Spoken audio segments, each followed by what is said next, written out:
La revista El Doctor en Casa presenta su programa El Doctor en Casa TV.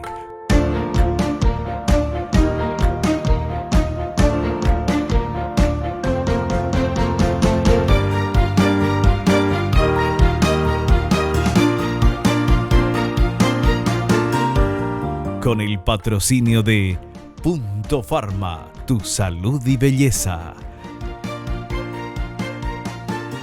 McDonald's, me encanta. Con el auspicio de AAS 125, con un comprimido al día, prevenís el infarto.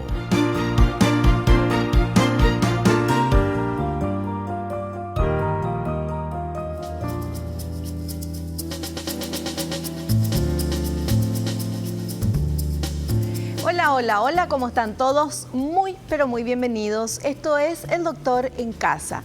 Hoy vamos a hablar de ACV, accidente cerebrovascular. Quien va a hablarnos de este tema es el doctor Osvaldo Paniagua, neurólogo. Y atención, ¿ustedes sabían que el ACV constituye en la actualidad uno de los más importantes problemas de salud pública?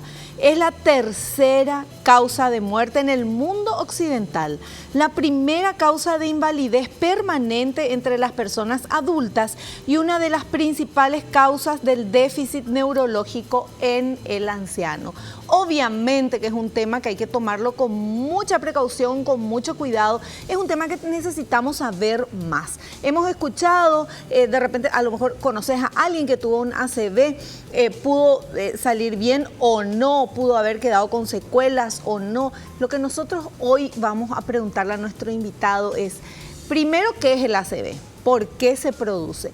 Y obviamente que lo que más nos interesa es cómo podemos prevenir eso y cuál es cuál es el pronóstico que puede tener una persona que tuvo un ACV. De eso vamos a hablar en el programa de hoy. Comenzamos El Doctor en Casa. Hacemos un pequeño corte. Yo voy a saludar a nuestro invitado y enseguidita estamos de vuelta.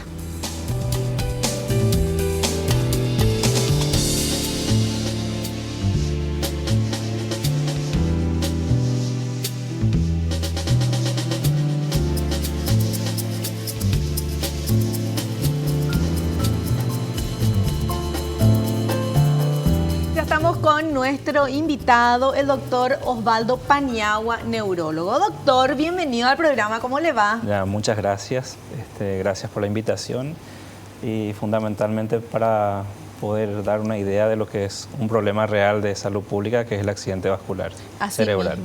Así mismo. Y queríamos que nos explique un poquito, porque nosotros escuchamos, ¿verdad? Se escucha, se sabe, existe el accidente cerebrovascular, ACV, y es algo que aparentemente, repentinamente pasa a una persona y tiene ese accidente. ¿Qué es realmente el accidente cerebrovascular, doctor? Ok. El accidente cerebrovascular, conocido en nuestra sociedad como derrame vascular, o ictus, también conocido los médicos conocen médicos, así, ¿sí? O stroke, ¿sí? Sí. Son los términos que estamos hablando del mismo problema. Sí. El accidente cerebrovascular es una patología grave de inicio de forma brusca, donde en el cerebro hay una ausencia de la circulación de forma repentina. Y a ese accidente cerebrovascular lo clasificamos nosotros como una causa de isquemia, cuando una arteria se obstruye por un coágulo formado internamente dentro del cuerpo, o cuando hay una rotura de la arteria dentro del cerebro, que lo llamamos accidente vascular hemorrágico, ¿sí? Eso es básicamente la... Claro, o sea, el accidente cerebrovascular es cuando no llega la sangre, se obstruye, o cuando hay una hemorragia. Correcto, sí, correcto. El accidente vascular puede ser isquémico, que es lo que habíamos descrito. Sí, que no llega a la sangre. Correcto, se interrumpe la circulación porque un coágulo tapa un área específica de la circulación del cerebro. ¿Sí? Y la hemorragia es la rotura de la arteria que por extravasación de la sangre genera un trastorno en la circulación y provoca los mismos síntomas que una isquemia. Sí. Perfecto, bueno. Ahora, por qué pasa eso, doctor. ¿Por qué puede formarse un coágulo, cerrarse una arteria y que no llegue la sangre? ¿O por qué puede haber una hemorragia? Correcto. Un accidente vascular de causa isquémica Sí. Tiene mucho que ver con el factor de riesgo que la persona presenta o la condición previa que la persona presenta. Sí. En este caso, un accidente vascular puede ocurrir en una persona por una hipertensión arterial que no está controlada, en una persona que consume alguna droga ilícita, cocaína, marihuana, o en alguna persona que tiene una enfermedad propia dentro del corazón en donde se forma este coágulo y se libera y va directamente al cerebro. Esas serían las condiciones en una persona que pueda adquirir esa enfermedad. Hipertensión, presión alta. Hipertensión, presión. Consumo de marihuana o cocaína. Correcto. Y ya tener algún problema cardíaco. Sí, una enfermedad cardíaca. Ahora, la hipertensión, ¿por qué, doctor? ¿Qué hace la hipertensión? La hipertensión arterial es un estado donde la presión está por encima de un valor normal que sería en número 140 a 90 milímetros de mercurio.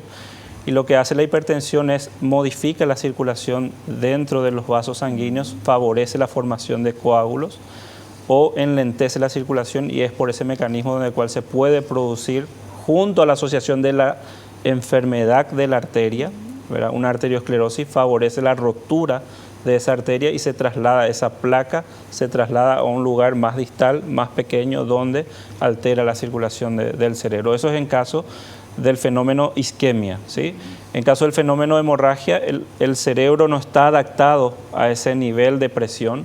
Una persona normalmente tiene 120, 130 milímetros de mercurio como sistólica, realiza un esfuerzo físico, normalmente eso responde el cuerpo con una presión de 160, 180, luego se normaliza. Pero en los pacientes, en las personas que previamente tienen algún problema de tipo aneurisma, malformación o una arteria que ya por la edad y por el tiempo estuvo siendo golpeada, por decir de esa forma, por esa presión alta, sufre una rotura espontánea y eso favorece el sangrado, ¿sí? Por eso la hipertensión arterial es el factor de riesgo más importante que nos indica que el paciente puede tener una enfermedad vascular, tanto cerebral o problema cardiológico. Claro, sí. Claro. ¿Y el consumo de marihuana y cocaína cómo influye? Estas sustancias lo que producen dentro del cuerpo es, producen vasoconstricción, o sea, disminuyen la luz del vaso sanguíneo y por ese mecanismo favorece también el aumento de la presión arterial, modifica la circulación interna, favorece la formación de coágulos y por ese mecanismo se forma también el trombo o la hipertensión que lleva a una hipertensión descontrolada y por ese mecanismo la hemorragia. Perfecto, perfecto. Bueno, nosotros tenemos un material preparado por nuestro equipo de producción. Sí. Queremos presentarle a usted y a nuestro público y después hablamos de este tema. Vamos a ver, por favor, este primer material que habla de las causas. Causas. Alrededor del 88% son ocasionados por un coágulo sanguíneo o la obstrucción de una arteria que lleva sangre al cerebro. Este tipo de ataque cerebral se denomina accidente cerebrovascular isquémico. 12% restante es ocasionado por vasos sanguíneos rotos o dañados que derraman sangre en el cerebro o alrededor de él. Este tipo de ataque cerebral se denomina accidente cerebrovascular hemorrágico. ¿Está correcto, doctor, esto? Sí, está correcto. Realmente las cifras, dependiendo de uno o las estadísticas de cada país, sí, realmente las enfermedades isquémicas son las que predominan en relación a las hemorrágicas. Pero ahí hay una situación particular muy importante, que las hemorrágicas son más catastróficas. Son más catastróficas, más alevosas. Sí. Lo que ocurre con el accidente vascular isquémico es que generalmente los síntomas, o el síntoma principal no duele. Es decir, que una persona que tiene un trastorno o una debilidad del brazo o de la pierna tarda en recurrir a un centro asistencial. ¿Por qué? Porque el problema no duele, se instala y el paciente considera como que eso es algo que puede recuperar rápidamente, ¿sí? Y a diferencia del accidente vascular hemorrágico, es un evento que aparece como algo catastrófico. El paciente tiene dolor de cabeza intenso, náuseas, vómitos, que indican de que el paciente no puede tolerar ese problema en la casa y lo trasladan directamente a un centro asistencial. Esa es la diferencia. Y el accidente vascular isquémico, por presentarse sin dolor, la persona tarda en acudir a un centro asistencial, y eso retrasa el diagnóstico y retrasa el tratamiento, porque lo que hay que tener es, ante el síntoma de presentación mínimo, el paciente debe de pensar en un accidente vascular y debe de recurrir inmediatamente a un centro asistencial para poder recibir el tratamiento adecuado en las primeras horas. Pero, y si no duele, y es el isquémico, correcto, ¿qué siente el paciente? Correcto. El paciente va a sentir, y eso es importante a nivel práctico decirles, nosotros tenemos, el cerebro controla la visión, controla la audición, controla el lenguaje, ¿sí? Y controla la fuerza en el brazo y en la pierna. Entonces los síntomas que el paciente va a tener es de forma brusca, va a perder la visión de un solo lado del ojo, ¿sí? O de forma brusca va a tener dificultad para hablar, no puede entender o no puede emitir el lenguaje, ¿sí? Es decir, alteración visual, trastorno del lenguaje más debilidad en la mano o en la pierna que se presenta de forma brusca. De repente, no ves de un lado, de repente, correcto, no podés comunicarte, correcto, no te salen las palabras, correcto, que querés decir, correcto, o el brazo o la pierna están, correcto, que no podés manejar. Correcto. Habitualmente las personas se percatan por el familiar, donde previamente el familiar o a la noche estuvo tranquilo y a la mañana lo intenta despertar o se levanta y se cae, no puede mover el brazo, no puede hablar. Entonces, esos son los síntomas del accidente vascular isquémico, probablemente, ¿sí? Claro. Bueno, y si es hemorragia, entonces ahí ya es la reacción de la persona, ¿cómo es? Y generalmente el paciente cursa con un malestar general, náuseas, vómitos, también debilidad del brazo, de la pierna y un dolor de cabeza intenso, que el paciente habitualmente no suele presentar ese trastorno, dependiendo del área del cerebro que está afectado. El área del cerebro, de la circulación posterior del cerebro, generalmente se manifiesta por trastornos del equilibrio. El paciente en una situación normal empieza a caminar con dificultad y camina como borracho. El paciente se siente mareado y camina como borracho, ¿sí? Es decir, que tiene alteración en el equilibrio. Esos son los síntomas que el paciente va a tener, independientemente de que sea isquémico o hemorrágico. La diferencia con el hemorrágico es que es algo un poco más catastrófico y el paciente siente dolor, a diferencia del isquémico. Pero en cualquiera de los dos casos el paciente va a sentir que algo está pasando. Correcto.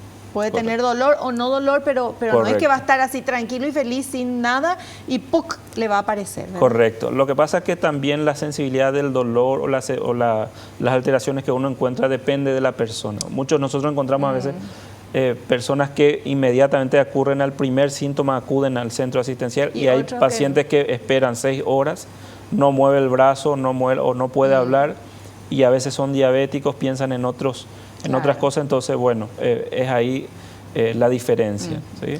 Bueno, qué importante es saber estas pautas a tomar, porque si uno puede pensar, uno jamás piensa que le va a pasar algo de esto, doctor. Usted sabe, en todos sus pacientes, ¿verdad? Nunca nadie dice, ay, a mí seguramente voy a tener tal cosa.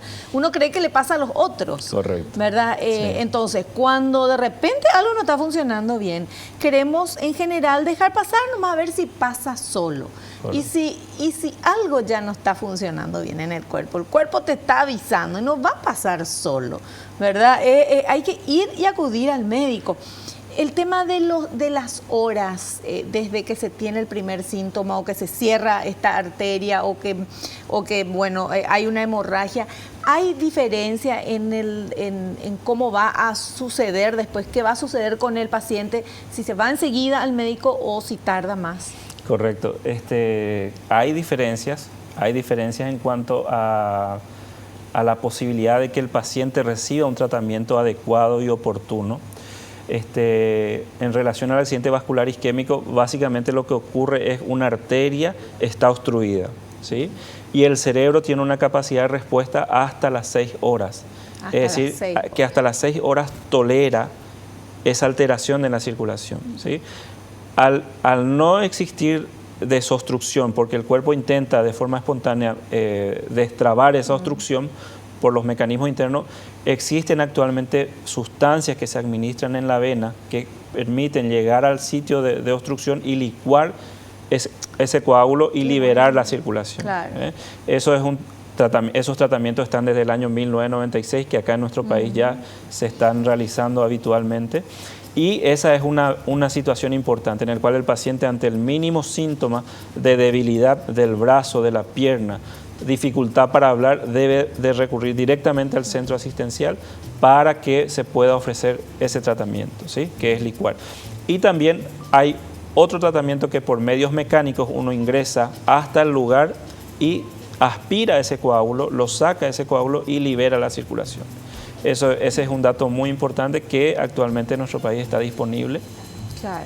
Y que se puede ofrecer.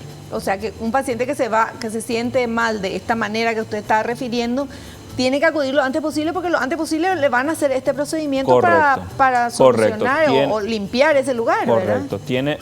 Tiene altas posibilidades de que reciba el tratamiento y de que se pueda revertir la situación. Ese es en caso de que hablemos de una isquemia cerebral o infarto cerebral, que es la misma cosa.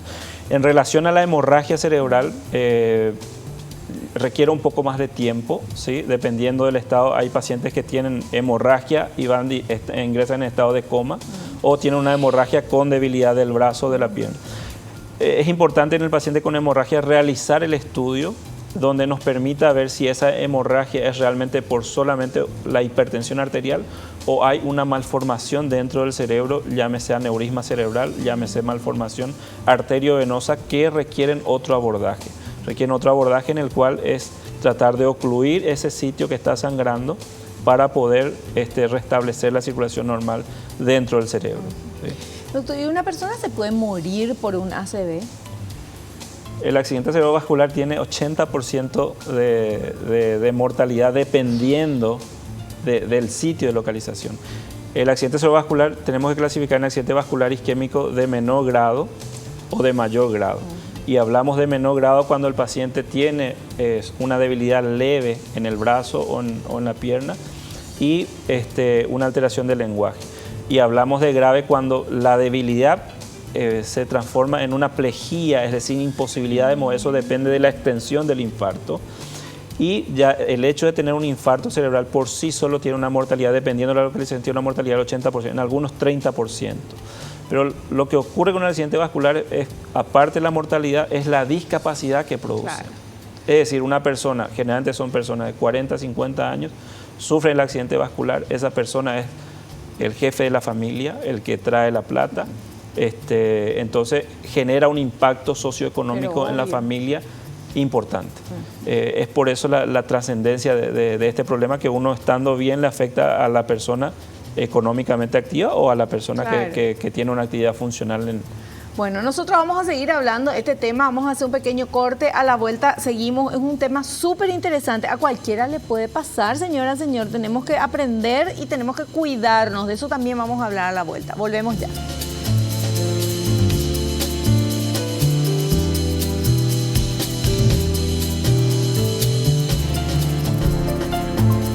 Continuamos hablando con nuestro entrevistado, el doctor Osvaldo Paniagua, él es neurólogo, nos está explicando sobre el tema de accidentes cerebrovasculares y tenemos un material muy interesante preparado por el equipo de producción para poder aprender un poquito más, también con nuestro entrevistado, obviamente. Vamos a ver este material, señor director, que habla de lo que yo le preguntaba antes al doctor, la gravedad de un accidente cerebrovascular. Adelante.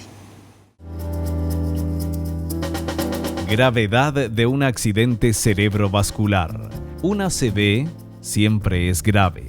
A diferencia de las células de otras regiones del cuerpo humano, las células del cerebro no pueden repararse o regenerarse. Los estudios han indicado que 1/3 de estos accidentes cerebrovasculares son mortales en los primeros 30 días. Las personas que sufren embolias isquémicas tienen más probabilidades de sobrevivir que aquellas que sufren embolias hemorrágicas. La embolia hemorrágica no solo destruye las células cerebrales, sino que también supone riesgo de otras complicaciones como un aumento de la presión en el cerebro o espasmos en los vasos sanguíneos. Correcto, doctor, lo que nos decías, ¿verdad? Sí, realmente es así, es una realidad. El paciente que presenta un accidente vascular, si es un ACV mayor, tiene una mortalidad hasta los 30 días. Son pacientes que tienen internación prolongada, que requieren un equipo multidisciplinario para su atención, que el clínico, el nutricionista, el diabetólogo, el terapista, el neurocirujano, y que por sí solo, si uno realiza todas las actividades para poder rehabilitar al paciente y generar una recuperación rápida, igual uno tiene a veces resultados que uno no desea, ¿no? Muchas veces hemos ofrecido tratamiento, el paciente llegó a tiempo, se hizo el tratamiento, hemos recuperado o hemos recuperado gran parte, pero a veces queda el paciente con una alteración del lenguaje y eso genera discapacidad. Pero claro. La alteración del lenguaje es el problema más discapacitante que a nosotros nos toca enfrentar. Cuando habla de alteración en el lenguaje, ¿la persona no puede hablar o habla tartamudeando o no habla, no entiendo? ¿Cómo es? Nosotros clasificamos a la composición del lenguaje en 3 componentes. Uno es la capacidad de recibir la información, procesar la información y emitir la respuesta. Y el paciente puede tener una capacidad en la cual no comprende lo que se le está diciendo, entonces el paciente no puede establecer una comunicación normal. O hay pacientes que sí comprenden, pero no pueden hablar y sustituyen a veces pequeñas palabras por otra que la denominamos nosotros afasias o parafasias. ¿sí? Y también otra de las secuelas puede ser física, o sea, no solo la cuestión del lenguaje, sino, no sé, el cuerpo que puede mover, los brazos, algo así. El accidente vascular produce discapacidades físicas, psíquicas y motoras. ¿sí? Es decir, que el paciente puede tener dificultad para leer, para las actividades de la vida diaria, vestirse, afeitarse, tomarse una ducha, alimentarse. O sea, el nivel de discapacidad depende del sitio de localización de la lesión y también depende del tipo de accidente vascular que presenta. ¿sí? Es muy grave lo que estamos hablando, es muy grave el ACV y es muy grave también porque si se salvan del ACV, la persona no se muere, se salvó, puede quedar con secuelas. O sea, es un tema que hay que tomar, como yo digo, no le digo a usted, doctor, le digo a nosotros, ¿verdad? Que tenemos que tomar, sobre todo las personas que tienen presión alta, que no se cuidan, que dicen, ya está, mi presión, qué sé yo, y viven nomás así, de algo me tengo que morir. Pero no es que te moriste, quedas mal después. Correcto. Eso es lo peor. Correcto, queda con discapacidad y muchas veces el paciente no comprende a veces el tratamiento de la hipertensión. Va al neurólogo con dificultad para hablar o para mover el brazo y toma la medicación de forma irregular para la hipertensión. El paciente muchas veces toma la medicación y se controla la presión y tiene la presión normal y dice, bueno, está normal, ya no voy a tomar. Sí. Y justamente ese es el error principal que nosotros encontramos en consultorio de ese concepto. Y lo que buscamos es transmitirle al paciente de que realmente esa presión está en un control ideal gracias a la medicación y que la medicación lo tiene que tomar de por vida, que el paciente con hipertensión se controla, no se cura. Claro. Se controla y ese concepto es muy importante. Claro, porque se piensa mucho que esa pastilla que le dan es para bajar la presión. Correcto. Y esa pastilla es para estabilizar la presión, porque por eso dicen, no, ya tengo, no sé, 12,8, ya está bien, no voy a tomar más porque si no voy a tener presión baja. No es así, doctor. Correcto, ¿verdad? correcto. El tratamiento de la hipertensión arterial, una vez diagnosticado, una vez que ocurrió un evento cerebral, cardíaco o a nivel renal, el tratamiento es de por vida. El tratamiento es de por vida. Lo que hay que tomar. Correcto. Lo que hay que muchas veces realizar es un seguimiento y en el consultorio uno detecta a ese paciente que hace 30 días tuvo un accidente vascular donde la presión está por debajo de lo que uno espera, entonces lo que hace es regular la medicación para obtener un nivel óptimo de presión arterial. Perfecto. Bueno, y ahora tenemos otro material, por favor, señor director, que habla de los síntomas. Vamos a ver cuáles son estos síntomas. Síntomas. Los síntomas más comunes son debilidad o entumecimiento en el rostro, el brazo y la pierna en una mitad del cuerpo. Ceguera o deterioro visual repentinos, especialmente cuando se produce en un solo ojo. Pérdida de la capacidad del habla o dificultad para entender lo que dicen. Dificultad para tragar. Dolor de cabeza generalmente intenso y repentino. Mareos, falta de coordinación o pérdida del equilibrio al caminar. Trastornos de la audición de origen desconocido. Ataques isquémicos transitorios. ¿Está correcto, doctor? Correcto, sí. Los síntomas es así. Realmente los síntomas que quiero destacar, sí. El síntoma mayor que el paciente debe de acudir inmediatamente es cuando tiene una debilidad en la cara, debilidad en la mano o alteración en el lenguaje. Son los tres síntomas que el paciente debe tener en cuenta y acudir inmediatamente. ¿Por qué?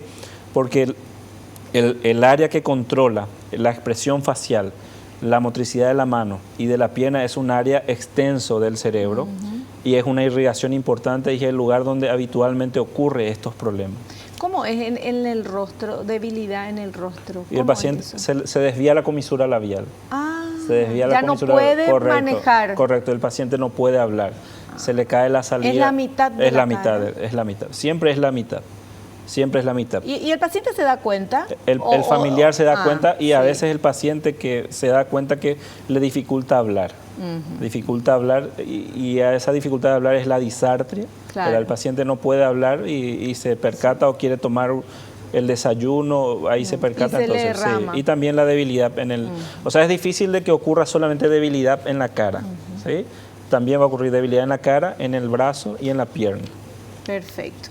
Bueno, tenemos otro material que habla de los factores de riesgo. Ya sabemos que los hipertensos están ahí en la primera fila, o sea, se tienen que cuidar. Pero vamos a ver, señor director, por favor. Factores de riesgo. Los factores de riesgo no modificables. Herencia, edad. El riesgo se duplica cada década a partir de los 55 años. Género. Los hombres son más propensos a sufrir un AC, aunque suele ser más grave en mujeres. Antecedentes personales de ACV, infartos silentes en las neuroimágenes. Los factores de riesgo modificables: presión arterial alta, tabaquismo, diabetes, fibrilación auricular, latido irregular del corazón, colesterol alto, alcohol en exceso, consumo de drogas como cocaína y marihuana, alteraciones en la coagulación de la sangre, sedentarismo, obesidad. ¿Está correcto eso? Sí, sí. ¿Qué es fibrilación auricular? Ese estaba acá. Sí, sí, Latido. Sí. Había otra cosa. Sí. Infartos silentes en las neuroimágenes. ¿Eso qué es? Sí. Realmente los infartos son aquellos que ocurrieron dentro del cerebro pero no fueron manifestados en el paciente. Es decir, el área muda del cerebro. Son áreas que el paciente ha sufrido un trastorno pero no ha tenido repercusión en la actividad diaria, en mover la mano o la alteración de... Pero adentro correcto, ya pasó. Adentro ya existen cambios que finalmente después, al final a los 50, 60 años, claro, cuando ese problema pasa a ser reiterativo, te indica de que va a venir un evento mayor, ¿sí? Primero, o segundo, el cerebro sufre deterioro, el paciente tiene deterioro cognitivo, que es la otra complicación importante del accidente vascular, que es la demencia vascular, ¿sí? La incapacidad del paciente para realizar las actividades cognitivas habituales. Ya. Bueno, están los factores de riesgo no modificables, como dice su nombre, no podemos modificar, pero sí los que son modificables, esos están a nuestro alcance y en nuestras manos mejorar eso, ¿verdad? Como la presión alta, el tabaquismo, dejar de fumar, la diabetes, que es controlar la diabetes, colesterol alto, el alcohol en exceso, bueno, las drogas, todo esto que estaba acá, sedentarismo, a moverse un poco, la obesidad, todo eso son los factores predisponentes a este tipo de accidentes. Correcto. El paciente que debe de prevenir el accidente cerebrovascular debe tener en cuenta el control estricto de la presión arterial. ¿Cómo se controla la presión arterial? Evitando el consumo de la sal y consumiendo la medicación indicada por el facultativo. En relación a la diabetes es un problema serio, es decir, la asociación de la hipertensión, la diabetes es como un semáforo rojo para nosotros, para el paciente adulto, y que requiere el tratamiento y el esfuerzo del paciente y de que acuda a la consulta para realizar el tratamiento adecuado y oportuno. Con eso nosotros prevenimos el accidente cerebrovascular. Doctor, y en nuestro país que hay muchísima diabetes y muchísima presión alta, correcto. Nosotros tenemos 40% de pacientes de hipertensos de la población, y en relación a la diabetes hay un 9 a un 10% de diabéticos en el país. Y son los pacientes, o sea, ¿quién va a sufrir un accidente cerebrovascular? Aquel paciente que es hipertenso y diabético es el que duplica su factor de riesgo para enfermedad cerebrovascular. Y son los pacientes que deben de acudir a la consulta, que deben de tener un control estricto del manejo de su patología para evitar. Muchas veces a nosotros los neurólogos nos llega el diabético y empezamos a evaluar y a indagar y vemos marcadores indirectos de que la diabetes no está siendo controlado y a veces cuesta llegar al paciente. ¿Por qué? Porque el paciente no sufre ninguna manifestación del síntoma. Claro, se siente bien. Correcto. Cuando tenemos el accidente vascular, el paciente se siente impotente, la diabetes está descontrolada, la hipertensión está descontrolada. Entonces, para nosotros es un poco de impotencia ante esa situación, porque con un buen control de la presión y con un buen control de la diabetes se puede lograr controlar el cuadro. Y por otro lado también que los problemas que el paciente o los hábitos que tenemos que recomendar es la actividad física. El paciente hipertenso o diabético se beneficia con la actividad física, 30 a 60 minutos de caminata por día, y con eso se logra controlar los dos problemas principales. Aparte de eso también el tabaco, que es un problema serio en nuestro país. Muchas veces el paciente está bien con la presión, pero sigue fumando. Y eso sí es un problema serio porque aumenta el riesgo de accidente cerebrovascular en más de 3 veces de lo que podría ser. Es una locura. Fumar es una locura. Estás comprando todo tu problema, tu cáncer, tu accidente cerebrovascular, todo, y estás pagando encima. Bueno, vamos a hacer un pequeño corte, ¿sí? A la vuelta continuamos charlando con nuestro invitado.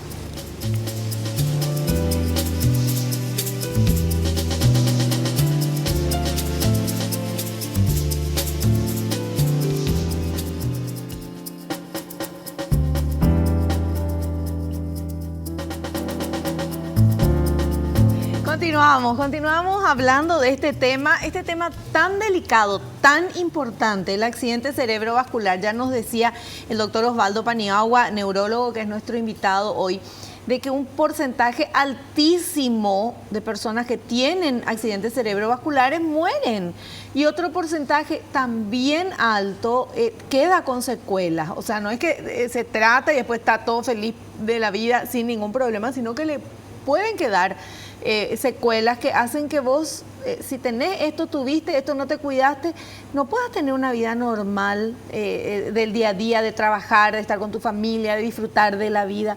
Por eso estamos hablando de esto, porque nos parece sumamente importante conocer, saber y pensar también cuando nos vamos a dar nuestros gustitos, entre comillas, pensar qué es lo que estamos haciendo. Estamos dañando nuestro cuerpo y estamos preparándole para un ACV, que es un accidente cerebrovascular. Y tenemos también otro material que queremos compartir con todos ustedes, que habla de la prevención, datos importantes y consejos de prevención. Vamos a ver qué preparó el equipo de producción. Adelante, por favor. Datos importantes y consejos de prevención. Aprender a evitar el ACV con algunos cambios en el estilo de vida también puede salvar vidas, ya que constituye la quinta causa de muerte en Paraguay y la causa principal de discapacidad en las personas adultas en todo el mundo. De promedio, alguien fallece de ACV cada 4 minutos. Aproximadamente el 80% de los ACV pueden prevenirse. Algunos cambios en el estilo de vida pueden reducir de forma significativa el riesgo de sufrir un ACV, como consumir menos sal, seguir una dieta sana, reducir el nivel de colesterol LDL o malo, dejar de fumar, hacer ejercicio, evitando la obesidad. ¿Algo más que se pueda agregar a eso, doctor? ¿Alguna otra manera de prevenir? Y realmente son las medidas importantes y que uno no compra de la farmacia. Claro. Es decir, que ese es un dato importante. No afecta a la economía salir a caminar, no afecta a la economía dejar de fumar. O sea, afecta a la economía positivamente. Claro. Uno deja de gastar. Claro. Sí. Y esos son datos importantes, que una medicación actualmente para la hipertensión y para la diabetes es importante. Sí. Y uno con realizar o modificar el estilo de vida puede eso ahorrar y mejorar su condición física, favoreciendo mejorar la calidad de vida. Y por otro lado también tratar de identificar los factores de riesgo que son tratables. Por ejemplo, la fibrilación auricular es una alteración del ritmo cardíaco que uno con una medicación eso puede regular y prevenir un accidente vascular. ¿Es una taquicardia o no? Sí, en realidad es un segmento del corazón que trabaja de forma descoordinada con otro segmento del corazón. ¿Pero permanentemente? Correcto, permanentemente, y eso produce dentro del corazón una alteración de la circulación, forma el coágulo y desde allí se libera el coágulo y va al cerebro. Es decir, una alteración en el ritmo del corazón. Claro. Y esa patología como factor de riesgo es importante identificar para poder realizar un tratamiento. Y también las lesiones que ocurren en los vasos del cuello, que son las arteriosclerosis de las carótidas, también es importante detectarlos porque para ese tipo de patología, aparte de realizar las actividades físicas y la medicación, actualmente hay tratamientos que permiten abrir esa estructura del vaso sanguíneo que está tapando el flujo cerebral y por ese mecanismo prevenir un accidente vascular. ¿Y cómo sabemos eso de las carótidas? ¿Cómo nos damos cuenta si tenemos o no? Y realmente quienes pueden tener son aquellos pacientes hipertensos, obesos y que tienen alteración en el colesterol en un examen de sangre.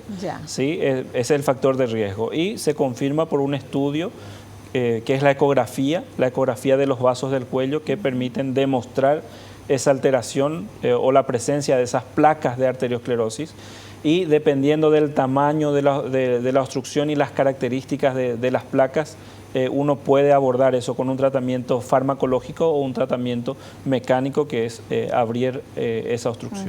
Perfecto. Bueno, tenemos preguntas de la gente, preguntas del público. Vamos a ver qué quieren saber. Adelante. Norma de Asunción dice, ¿duele tener un accidente cerebrovascular? Sí, que es lo que habíamos hablado. El accidente cerebrovascular, lo que duele realmente está relacionado con el accidente vascular hemorrágico. El paciente siente realmente perder la vida acompañado de náuseas y vómitos, en el caso de la hemorragia, y en el caso de la isquemia el paciente no tiene dolor. Al contrario, tiene una debilidad en el brazo y en la pierna o alteración del lenguaje que no puede explicar. Y esa es la diferencia. Muchas veces en nuestros pacientes no tienen dolor, entonces tardan en la consulta y es una desventaja comparado al infarto del corazón, es decir, la obstrucción de las arterias del corazón donde el paciente tiene dolor y recurre inmediatamente a un centro asistencial. Claro, perfecto. Bueno, tenemos otra consulta de la gente, vamos por favor. Santiago de Pilar dice, si se lleva una vida saludable en cuanto a alimentación y ejercicio, ¿se puede sufrir un ACV por estrés? Mirá qué interesante esta pregunta. Y eso es un tema realmente importante. Si el paciente tiene buena actividad física regular, realmente tolera el estrés. Es decir, que es difícil de que entre a un estado de estrés. Y el estado de estrés favorece la presencia del accidente cerebrovascular. ¿Por qué? Porque el estrés produce cambios internos dentro del cuerpo, liberan sustancias que producen vasoconstricción y eso eleva la presión arterial. Es decir, que sí lo puede sufrir una persona que tiene estrés, puede sufrirlo, pero la forma de evitar es realmente insistiendo insistiendo en la actividad física. Sí, alimentación y actividad física. Y la actividad física es lo mejor para combatir el estrés. Correcto. O sea, que hagan un poco más de ejercicio si es que está más estresado. Y no tiene costo. Así mismo, y no tiene costo, como dice el doctor. Perfecto. Bueno, nosotros vamos a hacer un pequeño corte. A la vuelta vamos a estar en la parte final ya del programa. Volvemos enseguida.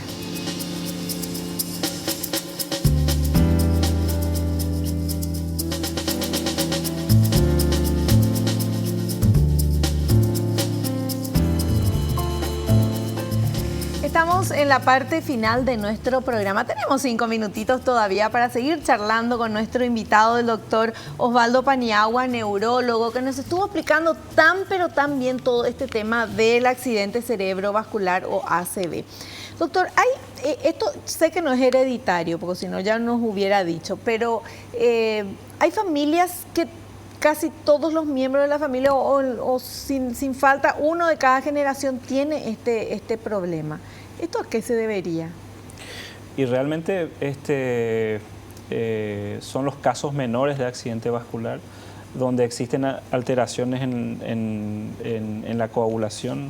Los pacientes que tienen déficit de factores anticoagulantes pueden desencadenar un accidente cerebrovascular. Es decir, que hay factor hereditario relacionado a esto, pero son los menores, los casos menores.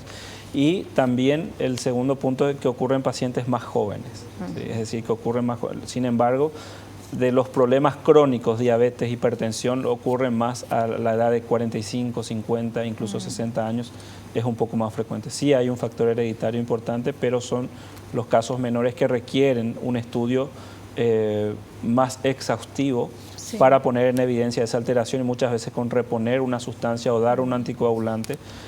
Hay pacientes que tienen enfermedades cardíacas familiares, arritmias cardíacas familiares que predisponen justamente a estos problemas y es importante el antecedente. Nosotros hemos tenido pacientes que nos han comentado, bueno, anteriormente mi papá murió de esto y nos toca enfrentar el accidente vascular y encontramos pacientes con alteración cardíaca, arritmia cardíaca, que por suerte hemos corregido el accidente vascular y también el paciente ha realizado un tratamiento para resolver el problema cardíaco, porque al resolver el problema cardíaco se evita un nuevo accidente vascular. O sea que si en la familia tuvimos alguna persona que tuvo un accidente cerebrovascular, tenemos que ir nosotros a que nos controlen a ver si es algo hereditario, algún problema de estos hereditarios o tuvo por otros motivos, ¿verdad? Y cuidarnos más. Correcto.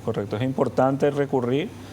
Primero, segundo, saber realmente si es la causa. Correcto. Ya tratar de, pues generalmente cuando ocurre en la familia, ya los pacientes tienen idea de que pudo haber sido una alteración de la coagulación o una alteración cardíaca. Generalmente tienen un poco de idea porque ya fueron pacientes que sufrieron con los padres o en la familia. ¿Sí? Claro.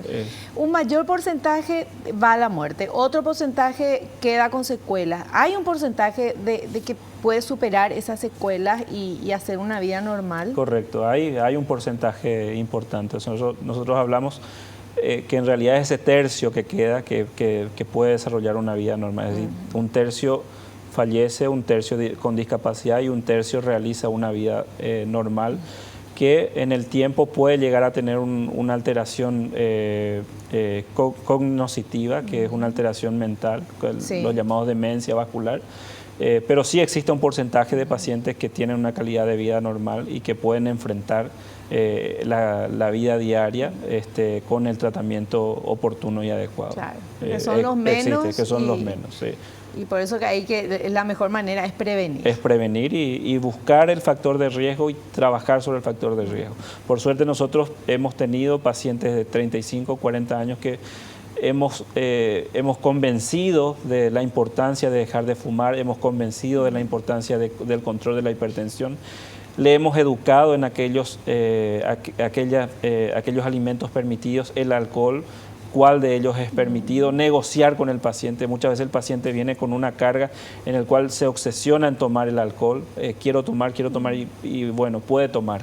¿Cuál? Claro. ¿Qué tipo de alcohol? Generalmente vinos, o a veces el paciente toma cerveza y bueno, sí lo puede tomar, sí lo puede tomar, pero una copa, claro, o que un no vaso, se ahogue en correcto, cerveza. porque el paciente muchas veces vos le prohibís y correcto. Entonces, bueno, se negocia. O a veces viene el paciente ya con un libro y dice el vino en Francia, bueno, pero es hipertenso. Entonces, uno debe de conversar con el paciente, ser aliado del paciente para enfrentar a la hipertensión, a la diabetes, ser aliado. Eso es un concepto muy importante. El paciente debe comprender que el beneficio que va a recibir es él.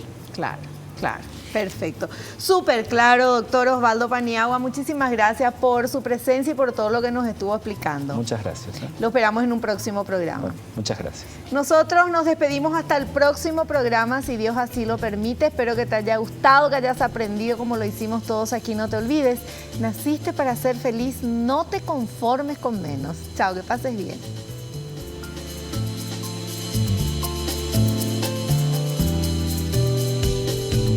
La revista El Doctor en Casa presentó su programa El Doctor en Casa TV con el patrocinio de Punto Pharma, tu salud y belleza.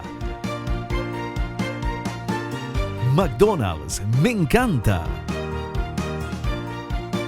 Con el auspicio de AAS 125, con un comprimido al día prevenís el infarto.